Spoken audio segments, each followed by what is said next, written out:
Hi there, welcome to Outdoor Gear Chat. This is episode 38, blimey. The Baselayers, tight fit. I'm Wayne. As always, I'm joined by Cathy. Hi, Cathy. Hi Wayne, I'm Cathy Casey, Oh. the director and co-owner of the Joe Brown shops in Llanberis and Capel Curig in Snowdonia, and also the Climber shop in Ambleside.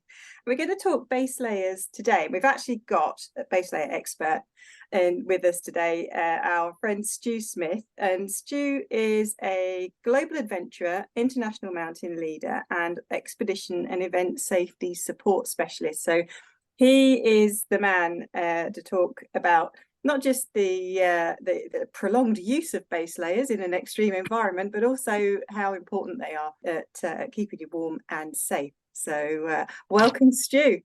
Hello, how you doing, folks? All right, good to hear from you. Thank you very much. That was quite an interesting and humbling introduction. But, hello. We should also say you're terrible at jokes as well, just before we start, shouldn't we? He's got all serious. He's got his serious face on there. I like Wurzel Gummidge. You see, I've got like an head for each sort of thought process. I love that thing, that thinking actually. That does explain. Yeah. So yeah, base layers then. So you are an aficionado of the base layer, and I know you've got all sorts of views on these as well. Particularly, did we talk previously about string vests while we're on one of our podcasts? Yeah. You love your string vest, don't you? String vests, crikey, what a thing they are. They're a bit of a love-hate thing, aren't they, really? People, all of us are not. You mentioned string vests, Rabsy Nesbitt jumps to mind for people of that certain vintage. If you're an older vintage, sort of Ron Hill in his winning Boston Marathon, Chicago Marathon days, string vests are fantastic. They're how they prove how holes actually keep you warm, and the science behind them isn't that difficult, really. But they don't look that particularly good, especially on myself when you're in the pub and you've just taken your jumper off because you're too hot, sort of thing, and it's year round and all the rest of it. And I guess that they should always be worn as a base layer with something else over the top is where that conversation goes, I suppose. But yeah, if we move on to the more traditional base layer, so sort of long arms and full foot, there's no holes in. How does a base layer keep us warm when it's so thin? It keeps us warm. That's a relative term as well, isn't it? But yeah, keeps us warm because it moves the moisture away from ourselves, from our skin, and water moisture. It conducts heat. It's a really good conductor heat. It's like 30% greater at conducting heat than our greatest insulator, which is air, which is where that comes back to the string vest, because that traps air against your body. Dry, still air is a greater insulator than water, certainly. So that's how it keeps you warm, because it moves the moisture away, hopefully moves the moisture away from your body towards your outer layers, and therefore you stay drier, and you make a little microclimate next to your skin, which sounds a bit gross if you sort of look at it like that. Especially if you're doing that for multiple days, it sounds grosser as time goes by, doesn't it? If you're wearing the same base layer, which you get on other podcasts, we sort of have that chat about base layers. Yes, and particularly one of my favourites, merino. Being great at not being stinky, but you can wear it for multiple days. I think that's what the wearer thinks. If you sort of ask around, most people are a bit too polite to go, yeah, you're actually pretty stinky. Yeah, I'm having a good sniff now. There is good sort of proven reasons as to why wool base layers don't niff, and synthetic ones do really quite badly niff after a set amount of time, and it's all down to the makeup of the fibre. So wool is actually made from keratin, which is what, as humans, we don't have wool, obviously, but we do have fingernails and eyelashes, and that's what the keratin is on us. But wool fibres are tubular, and they're made from keratin. And by design, they are just naturally antibacterial. So they love soaking up water vapor. They absolutely love it. So they can soak up twice as much water vapor as cotton and 30 times more water vapor than polyester. So that's why your sort of wool base layer might feel heavier, if you like, after you've been sort of sweating. Wool can actually absorb up to 35 times its own weight. That's when you see the sort of the sheep in the fields do a shake. It's just like covered or surrounded by a cloud of water droplets that they're kind of spraying out for themselves. So the sort of unique way that wool works means that it can transport water away from your skin very, very effectively. That drier skin means less sweat, and that reduction in sweat, because sweat actually when it comes out your body doesn't have an odor, but it is just it creates a breeding area for bacteria, and it's the bacteria that cause the niff. So by keeping your skin drier effectively, it means that there's far less opportunity for those little niffy bacteria to grow. That also gets added into synthetic things. So they've there used to be argentium, which is silver, which was added in. There's a polygyny thing which gets added into into synthetic wares as well. Wool absorbs. That's the sort of issue with wool, as you've just said. It absorbs quite a lot, and it absorbs a bit more than cotton and things like that. And cotton seems to be a bad enemy, depending on weather and humidity and climate and your own nutrition and hydration and things like that. Cotton can be a good use. We tend to shy away from it in our maritime climate, but you go to the desert, wear cotton, and it works really well because it'll absorb the water, and then you get slow evaporation rather than via conduction. And conduction's a bit of our enemy as well. Evaporation and radiation don't seem to fare too well in our maritime climate, really. You were saying about wool being absorbent. It does absorb, and merino is obviously now the sort of fashionable bit of wool. You don't see many people walking around sticking an Erdwick jacket on or anything like that these days. But because I suppose. Well, not yet, unless you see the Iceman who was found in the glacier years ago or something. But man, he was wearing grass, Right. different forms of grass, and wow. certainly in his shoes that was proven. But yeah, so merino has got very fine platelets, which makes it less itchy when it's against your skin. But it's generally mixed. It's never normally 100% wool. It's generally mixed with a polymer or to make a polymer. So with polyester or something like that. I did many years ago, after looking at Mallory's clothing that came back from Everest sort of thing, and he had a silk shirt on, and I ended up finding a wool and silk mix base layer, which worked reasonably well, but not brilliantly. Oh, that must have felt amazing next to the skin. Yeah, I did. It sort of made me look a little bit, right, said Freddie in some ways, but it weren't the best look. But it's more about function than fashion, isn't it, really? And if you all say, yeah, that makes me feel a little bit better about myself. Yeah. Well, it is, yeah. Why did it not work so well functionally then, or was it just the fashion bit that you weren't keen on? Was it? Well, you've got it's then knitted, and because it's knitted rather than woven, which then traps air in sort of inside the knit, it becomes a little bit more heavier, as Cathy was saying. And then there's like sort of 5 Fs of buying things that have come about since I did some work on a book called Keeping Dry and Staying Warm with Mike Parsons, ex of Carrymore and OMM, and Mary Rose, professor of textile at Lancaster University. And I did some work on there. And we came up with a thing about 5 Fs of buying, and one was function, fit. If it doesn't fit, don't buy it, because it's difficult to tailor and things like that. Unless it's easy to tailor, change it. Function, what can it do for you, and what can you do for your fabric and that. Finance, is it a bargain? Can I afford it? Is it something I actually need or just want? Fashion, does it sort of look good? Because you don't want to go out looking like a complete loon in something that's just odd. I think everybody sort of fits into that little thing.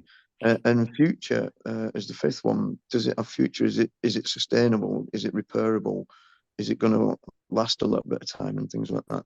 And I think that a little sort of model of buying things, whether whatever you're looking for in an outdoor setting, and therefore the function changed with a silk and wool shirt as it got wetter, basically. Right. It wasn't transporting moisture as quick as I wanted it to do. there was too much next to your skin, basically. Then was it? Yeah. You were just getting a bit. You're just getting a bit I've got sweatier. too much skin to get next to it. I was a bit thinner back then, I think. I wasn't suggesting that for a minute, Stu. But well, like I was a bit thinner, and now I'm a bit fatter. So now I identify as trans slender now. Excellent. I suppose going into the fit section of that, depending or regardless of where on the trans slender spectrum you identify, it is really important that your base layer does actually fit closely, because even though we've been talking about air being the best insulator, obviously keeping dry, as you said, Stu, is critical and paramount. So your base layer does need to be very, very close fitting. Not everybody's comfortable with that, but there is a good reason. We've sort of been asked quite a bit over the years, why are all base layers really clingy? Well, the reason for that is because they have to touch your skin to be able to wick, to use the word wick, the moisture away from your skin and out to your next layer of clothing. So if you imagine you've got a droplet of water on a tabletop and you hold a piece of kitchen paper above it without it touching, nothing happens to that droplet of water on the surface. But if you just dip the smallest corner of that tissue into the water, that water will be sucked straight up into the tissue, and that's how your clothing works. It's designed to take that moisture away from your skin and transport it through the fabric using capillary action, like a straw really, and take it to an area of the fabric which is a much bigger surface area, and once it's spread out, it's much easier for it to evaporate. So that's how it works. So it does need to be close fitting. That's really, really important when you're buying a base layer, to try it on and make sure it fits. Is the slurp factor, I like that? Is there a bunch of principles that are almost similar to like sort of wetsuits though, that it's designed to keep something against your skin but take the majority away from it? Or is that am I misunderstanding that? Wetsuit's very simple. As you've just been wearing a wetsuit recently on your swim up the coast, a wetsuit holds a layer of moisture, and the design of the rubber basically is that it holds that bit of water, the slushing water through it. Obviously you'll get really, really cold, but it holds that bit of moisture there next to your skin. Your skin warms it up. You hear lots of various phrases like, is that a warm jacket? And you're like, no, it's an ambient temperature jacket. You're the warm element within this equation, sort of thing. And so therefore the sea could be at whatever temperature, but you're warming that sort of water up at a thermal equilibrium, which trying to get to a thermal equilibrium, and you're trying to warm that water up, and therefore water stays in the structure of the rubber, and then they smooth the front off so it doesn't sort of evaporate very quickly, certainly in wetsuits. But in outdoor clothing, that water needs to be moved away from your skin to keep your skin warm, in the same way that Cathy's just been saying about the slurp factor on the tissue kitchen roll thing. Yeah, and that's it. Yeah, it's designed to take all that water away from your body and then release it, basically. Yeah, that's all I wasn't getting through my head, really, I suppose. I guess reiterating, that's wicking, isn't it? It's when it takes the moisture away from your body and then helps it evaporate into the air. So your natural fibres will do that naturally because of the way that they're constructed. Synthetic fibres don't do that naturally. They can be constructed to improve on that. Fibres like Coolmax, for example, the fibres are created in a unique shape to create as much surface area as possible. But with synthetic garments, then you'll find a chemical treatment, as Stu said, on attached to the fabric, and that's when you might want to ask yourself, do you want a natural fibre next to your skin? Do you want the petrochemical fibre next to your skin with a chemical coating? And this kind of comes back to kind of the cost element as well. So, there are less expensive base layer options out there, but if you are looking at using a synthetic base layer next to your skin, one good thing to check is, does it wick in the right direction? Has the company just bought a wicking textile, not really understood how it works and built it, so it wicks the wrong way round, which is no good at all. So all the water just continues to get sucked back onto your body. That is the point, that wicking happens in both directions on all fabrics. Yeah, it all depends on temperature gradients and denier gradients, so fabric gradients. So wicking happens in both directions on all fabric. Yeah, so you need it to be able to be built into the design that it will work much more efficiently in the direction that you want it to. The chemical treatments, as Stu mentioned, there's all different ones. You can look at ones that are like silver based. Silver is obviously very inert, and silver salt based treatments like Polygene, like you mentioned, Stu, that's a permanent chemical treatment in the fabric, and that works again by reducing the odor causing bacteria. It reduces the likelihood of little pockets for them to thrive in, so it keeps the clothes fresh.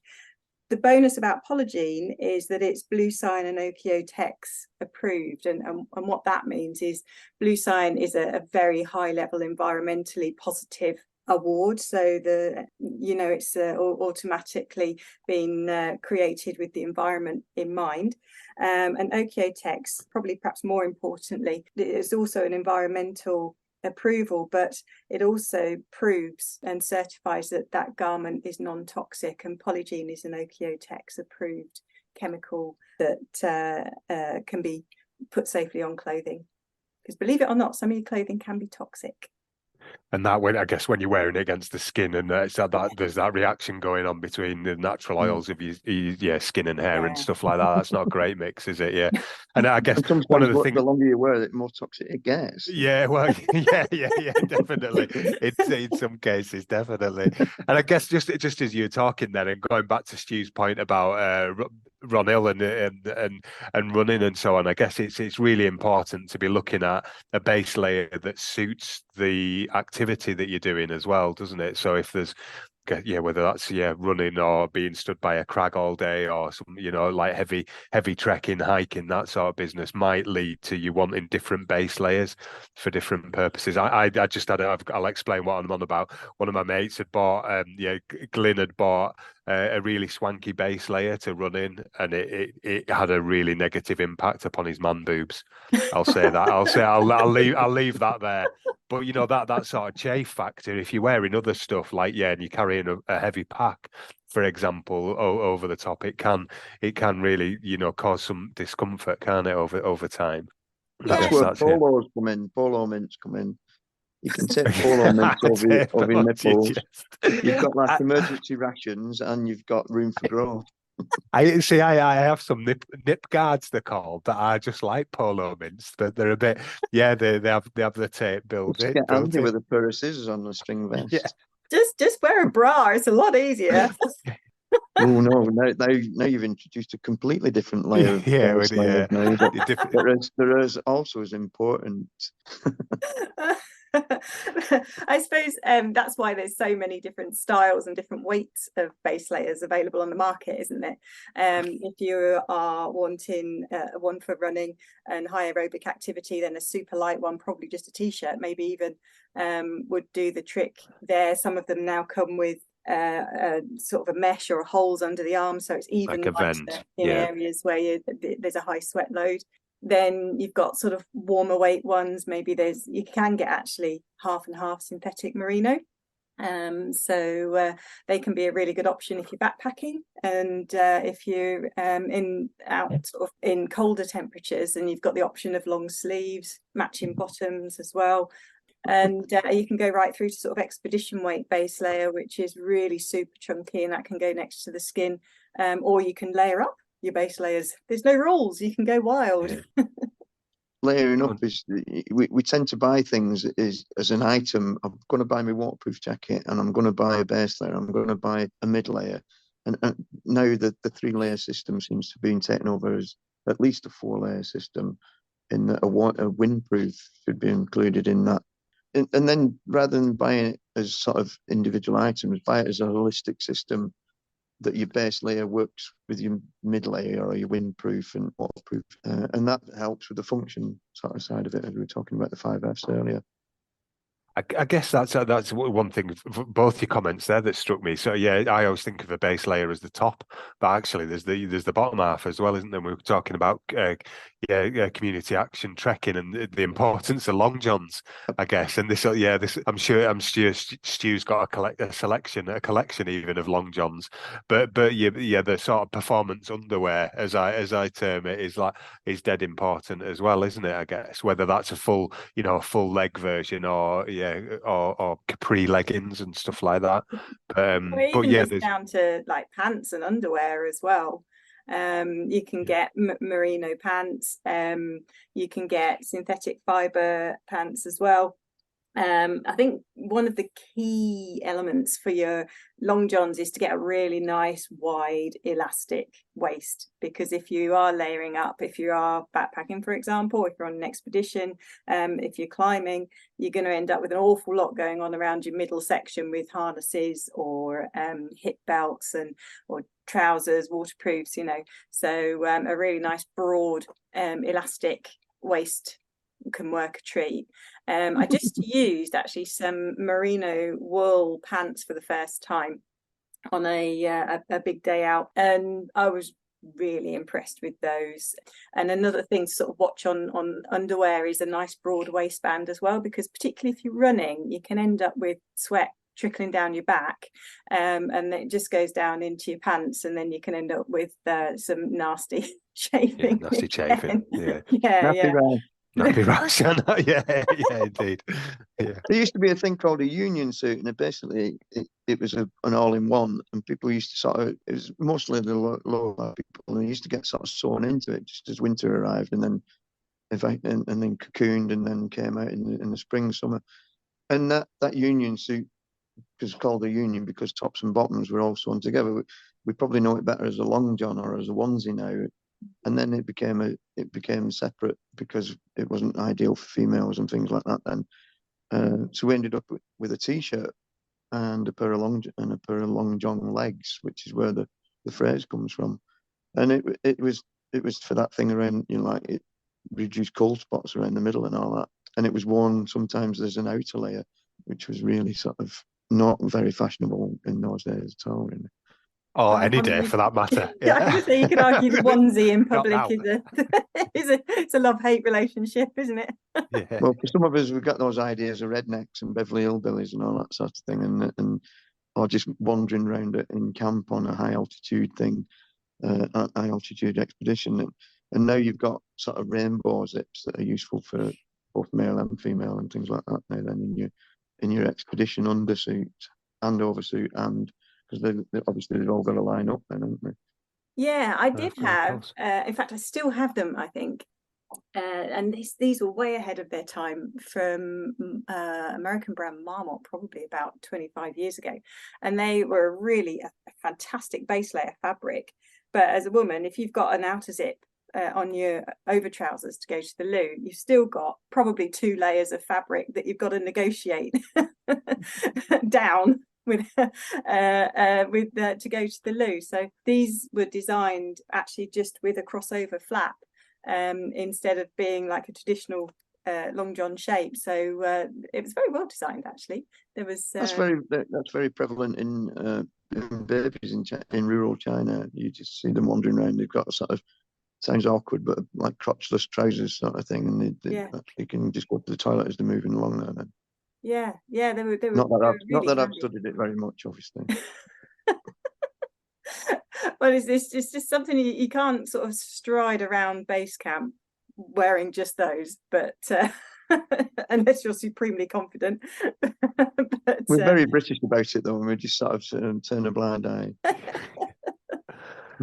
But when it's your mountain leader, it's another question. It's another. Is that when it's your guide? There are questions asked, unfortunately.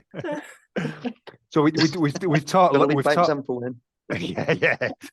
We've talked loads about oh no, yeah, but mentioned a good few times anyway about stinky clothing. So if I have got a number of items of clothing that are sort of past the best whiff wise. So yeah, should I chuck it away? Is the question? Is it beyond repair if something's starting to smell? No, it's not. Your first option is just use it on solo trips. Yeah. But just try and keep it out of landfill for as long as possible, especially if it's a synthetic fibre. A wool fibre, you could argue, it could go in the compost if it's majority wool. Right. But no, luckily, the great people at Grangers and Knitwax have got your back. They can help you make your base layer last longer. Knitwax have their Base Fresh and Base Wash products, and they all come in 100% recycled plastic bottles. And then Grangers have Active Wash. They've also got merino wash, and they also have a spray odor eliminator. So you can freshen up your products quite happily. One thing that is worth mentioning is do not use fabric softener with any of your technical garments or any of your base layers in particular. Traditional fabric softener will actually clog the yarns, so that capillary action can't physically work. So don't be tempted with the irregular fabric conditioner. Just keep, well, in fact, use the Base Fresh and the Base Wash from Knitwax, and then your base layer will last and last and last and last. Yeah, so washing your and aftercare of your fabrics is important, and knowing what to do with it. As Cathy said, I think it's sort of become, it's like every dent on your water bottle has got a tale to tell, hasn't it? Every sort of base layer that you take away has got a tale to tell about each of the expeditions you've been on and things like that. I remember we were away with a group of girls from Essex, probably one of the better trips I've ever been on, really. And we went to Patagonia in the winter, and we were trekking for about 9 days. It wasn't super cold, but it was like -15, -20, something like that. So just one set of clothing as a base layer. Underwear was obviously changed a little bit more, but not much. But then we got on a bus at the end of it after 9 days trekking, and this lady got on behind us as a sort of normal person, for want of a better phrase, and she just complained to the driver about how we stunk and all that, and got off. And then one of the girls went for a shower, came back, and she's, I don't know what you put on, is a female equivalent of Lynx Africa or something. And all of a sudden she's like, "You're the one that now smells. We all smell similar. Like we've, sort of done something." You smell natural, maybe. Yeah. Yeah. Well, unnaturally natural, but yeah. Yeah. And because this one of the girls had had a change of clothes, or a wash at least, and put her dirty clothes back on, and sort of freshened up with soap and all the rest of it. She was the one that smelled, and we were like, "No, you Pong, you get off the bus as well." Sort of thing. Yeah. So it's all a wee bit relative, isn't it? And what you can actually take, nasally as well as sort of visually. Yeah, and just I think that is just important. Or it is from in my head anyway, just to go through that cleaning though. So if I've got let's say I've got a bunch of base layers, or I've got a bunch of performance kit, whatever, let's just say like hiking pants, a bit of performance underwear, base layer, stuff like that. I'm gonna chuck it in the wash with everything else, and it normally go with fabric softener. What should I be doing instead? How should that be washed? So is it like non-bio washing powder? Is it? Read the care label, ask advice in the same way that you're just asking now if you're not too sure. And as you say, most of it should be sort of non-bio soap or clear soap. So there's a brand Ecover, and there's obviously many variants of that sort of thing. And Knitwax is a water-based washing product as well, sort of thing. And to be honest, when I went away with a group to Morocco for 4 weeks there, and I took one t-shirt with me, and I just washed the armpits and the back sort of thing every night, hung it out the window, and it was sort of dryish, and I just washed it in soap every night. So much so by the end of the trip, the group I was with sort of realised I'd only wearing one t-shirt every day. They bought me a football shirt to come home in, which is a Ronaldo one, because apparently I looked like Ronaldo then. It's sort of suntan with a ball head. I know, I was going to say, when was that? Maybe that dates it as well. Yeah.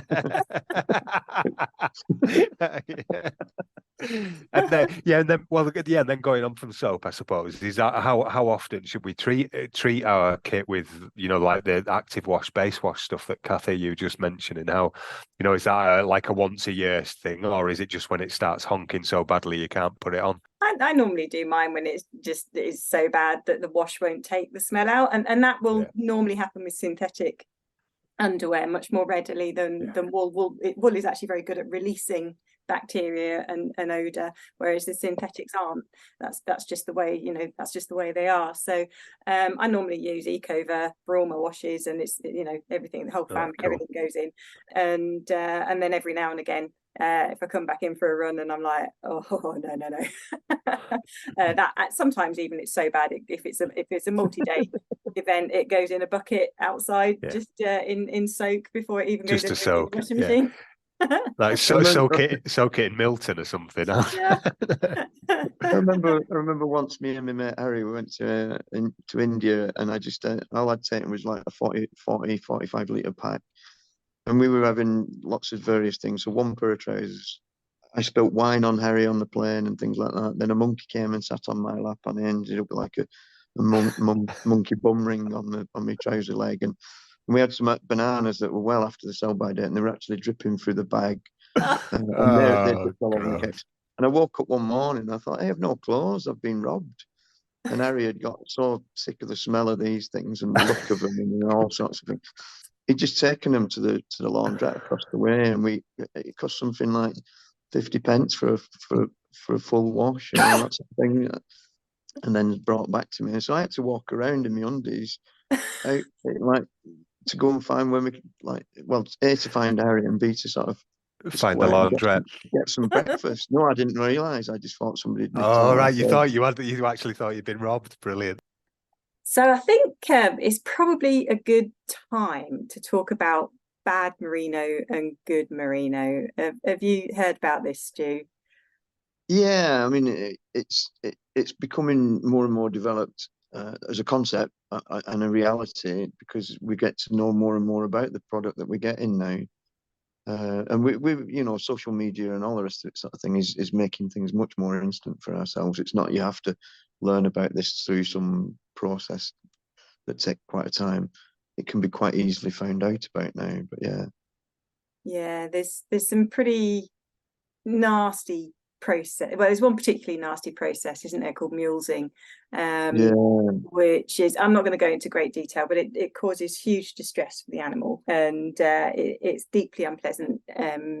Google it if you must, but it is something that's synonymous with merino wool farming. But there are ways to ensure that the merino wool top you've bought hasn't been involved in any of that process at all. So there is a way of farming merino without using that horrible, I suppose it could be termed cost-effective method, but it's just horrendous for the animal involved. So if you come at it from the point of view, when I was looking up about the term mulling and things like that, coming up from the farmer's point of view, they're looking at it as a farming product.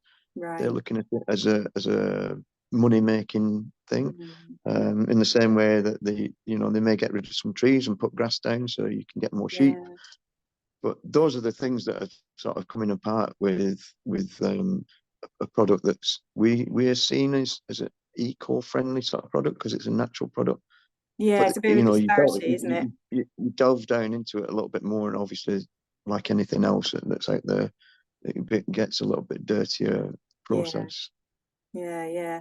Well, I'm sure there are a lot of companies out there that are doing their best to use products that aren't involved in those practices. And I'm just going to give a shout out to Artelect and Rab, who Rab in particular use farms that are certified for animal welfare and are certified as not using that method, and Artelect go a very long way to make statements on their products as well, that they only use or only source through animal welfare attributed farms. So so I think it's really important that people think about that. It's the same as cheap down. There's a cost there, and it's probably the distress of a poor animal, basically. And it's really important. It's not that widely spoken about, but it is really important that we all know about it, really. And I think the fabrics and the manufacturers and all that sort of thing have now got things in place. We've got red tractors, we've got farm to fork, we've got the down. Where has your feather come from? Which bird has it come from? Sort of thing. So almost to that point, and that is slowly growing into the wool market as well. Yeah, it's a lot of things that a lot of people are interested in and buying into, and rightly so. And therefore, the industry is taking that on board, I feel. Yeah, I totally agree. And I think alongside, companies that are taking those decisions to work environmentally, sustainably and responsibly, you'll find alongside the animal welfare, they're probably also signed up to fair wear. So all the humans involved in that production process are getting a fair wage and decent working conditions that we would all expect ourselves. So, so there's definitely, everything's pushing in the right direction, that's for sure. Yeah, hopefully, and it's been taken on board. There's companies out there that are the workers are part and parcel of the whole company structure and board and all the rest of it, sort of thing. I guess thinking of Paramore, I guess in that sort of sense, and Patagonia in that sort of sense also. It then comes down to people choosing brands and not choosing fabrics, and we're talking about base layers, and that's more about fabric than brand name on it. Yeah, definitely at textile level, but do your homework and chat to the folks in specialist shops, and we can probably answer your questions, if you're worried and concerned. And as you said earlier, there's a wealth of information on Tinternet as well. It's sort of knowing where to look, but equally it doesn't take long to find it. No. Yeah, and I guess then merino is pretty much only made in Australia and New Zealand, which have got very similar sort of maritime climate. Well, parts of Australia have got similar maritime climates, and then brought over to the UK. So that's another factor to think of if people are thinking of that, transportation and all that sort of thing, global transportation, I guess. But in essence, we've been wearing wool for a very, very, very long time. We now choose to use one particular style of wool rather than what's on our doorstep or whatever, and it works. To a certain extent. It works, and the knowledge of how it works is an important bit, and how holistically we spoke about our clothing systems, and how it works together with everything else. I think really is the important bit. Whether it's synthetic or polypropylene, polyester, polymade, which is the posh name for nylon. It's like calling water aqua, isn't it? When you get a product and you think, oh, yeah, it's just water. But now I know it's aqua. It's just sort of bamboozle you with science. That's the real issue, isn't it? Trying to wade through the marketing speak. And I still, that's why we started these podcasts, actually. Each season, a new fresh marketing team will come out with more new, fresh marketing terminology. And I'm like, hang on. Well, yeah, and it sort of draws us in and then spits us out a little bit too, doesn't it? Yeah. And that's our job as retailers as well, to help customers make sense of all the spiel, that's not really wade through the spiel and basically get a garment or a piece of equipment that absolutely does what you need it to do. Yeah. Comes back to function and functionality, doesn't it? Exactly right. Yeah. There was a quote from a very famous alpinist, and he looked at a garment and he sort of said, "I now don't know what this garment can do for me or I can do for this garment." Yeah. And therefore that's where you have to sort of unfold all this information and go, well, what is this garment? What is this fabric? What does it actually do? Ask a few questions peripherally, sort of thing. Don't go, yeah, that's $3.99. I love it. There's a reason it's cheap. Not only budgets go cheap. Stu, thanks so much for joining us. It's been an No, you're very welcome. pleasure to talk with you again, and I'm sure our listeners have learned loads from your huge expertise over the years, and there'll be some more senior listeners, I'm sure, thinking back whimsically to their string vests. In days of It's old. the future. Where a hole will keep you warm. It's the future. But I think hopefully people are just thinking about variants of what will work for people, and what will give you the best options, keep you warm when you need to be kept warm to stay away hypothermia, and keep you cool when you need to be kept cool to stay away hypothermia. Yes, the other end of the scale. Yeah. Oh, fab. Well, if you have listened and want to learn more about Baselayers, we have more information on our website, www.joebrownoutdooracademy.com. And we also have a range of synthetic and natural fibre baselayers available on our Climbers Shop and Joe Brown's website, which is www.climbers-shop.com.